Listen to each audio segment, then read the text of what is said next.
Ilang araw pa lang na ipapatupad ang Anti-Distracted Driving Act. May mga motorista pa ring nalilito at nahuhuling lumalabag. Balitang hatid ni Mark Zambrano.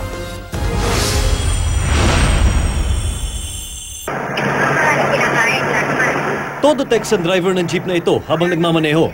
Deadma kahit sinita na ng kanyang pasahero. Pati ang rider na ito, ang lakas ng loob mag-text. Kasama ang mga ito sa mga ipinagbabawal sa ilalim ng Anti-Distracted Driving Act. Pero maraming motorista ang nalilito sa batas. Kasama na ang mga gumagamit ng dashcam at traffic navigation app. Ayon sa LTO at LTFRB, ang dashcam pwedeng ilagay sa likod ng rearview mirror o kaya sa gitnang pinakababang bahagi ng windshield. Ang cellphone o ibang gadget, ipwesto daw sa aircon vent kung saan mas mabilis at mas madali itong tingnan. Huwag daw itong ilagay sa kambyo kasi mahihirapang tumingin ng driver. Pero ayon sa Philippine Global Road Safety Partnership, baka mas delikado pa kung ilalagay sa baba ng dashboard ang gadgets. May mga pag-aaral na lumabas na pagka nandito nakalagay yung cellphone, pag nag-ring yung cellphone, yung gaganon ka, titingin ka ganon, no? Yung sequence na yan, that takes how many seconds? Eh kung you're running at 100 kilometers per hour, that's 27.7 meters per second. You cannot afford that. Malinaw din ang bahagi ng sasakyan na hindi dapat kabitan ng kahit ano. Ito, yung pag dyan mo nilagayan, yan.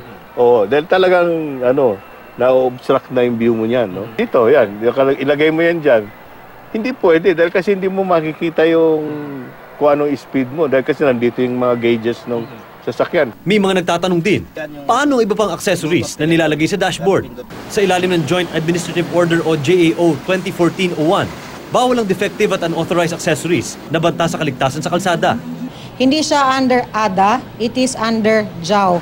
Yung mga accessories and devices na nasa top ng dashboard. So yung mga nakikita nyong mga kumakaway na pusa, yung mga, it all falls under this one.